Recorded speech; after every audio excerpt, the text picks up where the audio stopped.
say that.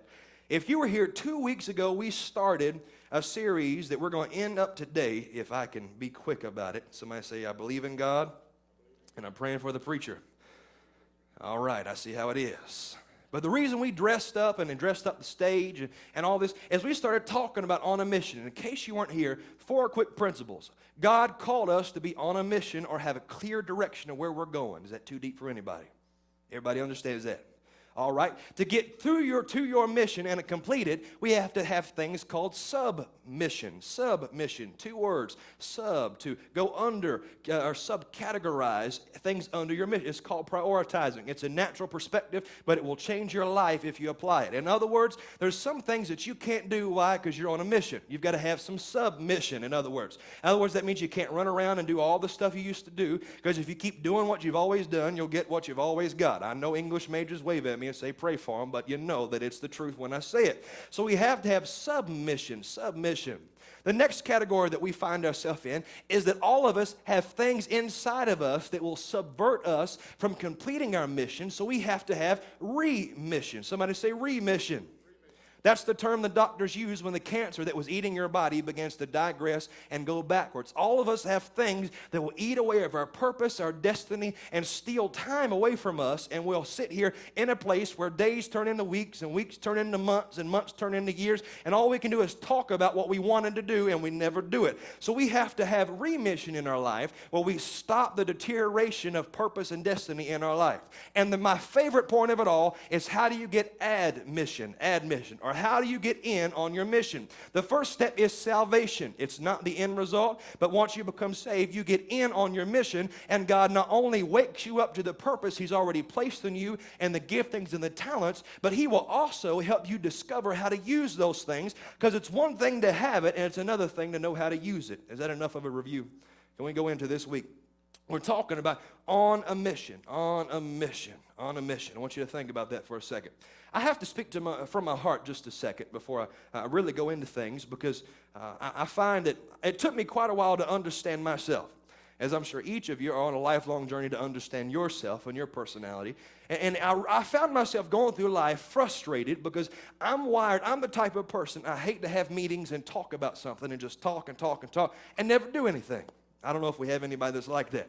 The Bible, it calls that being apostolic in nature, or in other words, I'm so interested in applying things. I don't like to talk about God is going to do, but I like to start saying, God is doing now.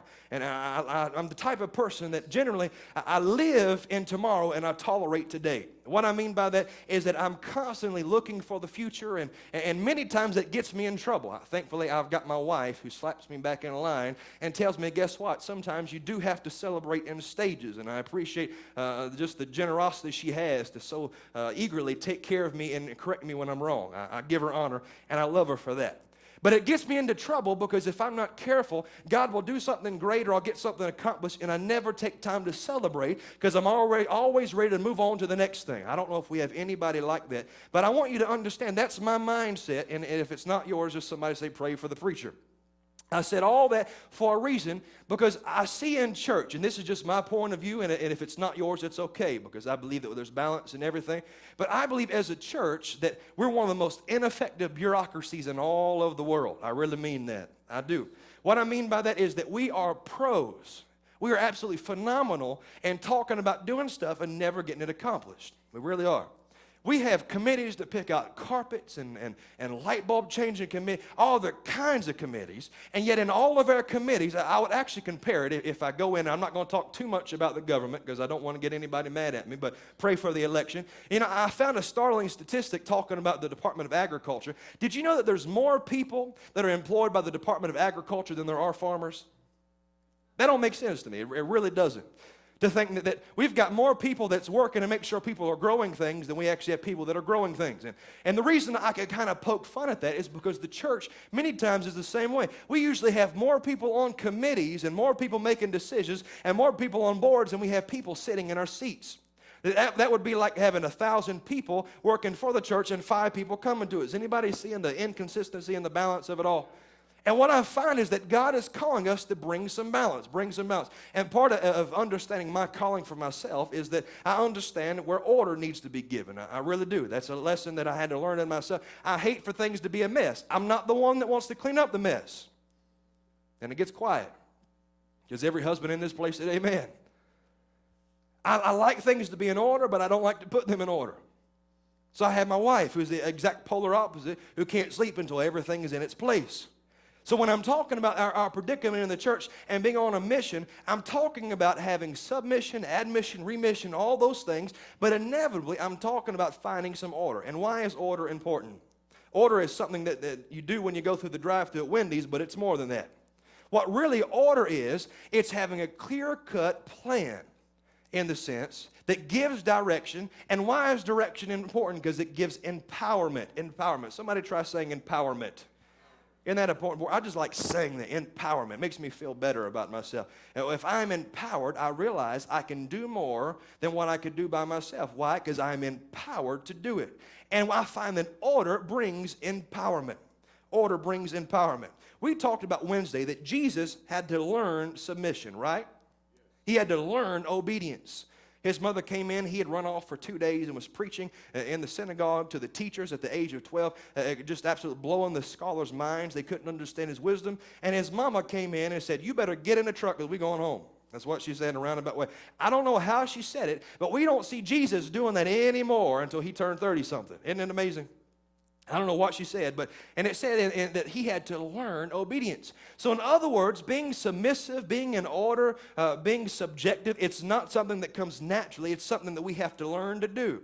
And if we understand that we have to learn it, then it might change our life because we're not born with that trait. It's foreign to us. It's not natural that we want to be submissive to authority. And one of God's plans of how he gets what he wants done in the earth accomplished is we have to understand the concept is that God's voice is always represented in people.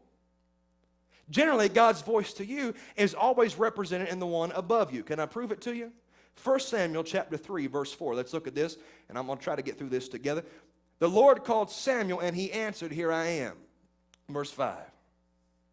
And he ran into Eli and said, "Here I am, for thou calledest me." And he said, "I call not, lie down again." And he went and laid down. God called Samuel. Samuel was a boy in the temple. He was the toilet paper changing boy, the candle lighter, and Eli was his pastor. Don't get mad at me. When God spoke and called Samuel, it had the verbal characteristics of his pastor.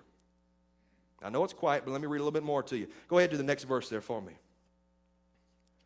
And the Lord called Samuel again the third time. This happened 3 times. And he arose and went to Eli and said, "Here I am, for thou didst call me." And Eli perceived that the Lord had called the child. That's important in itself. We'll get to it. Verse 9.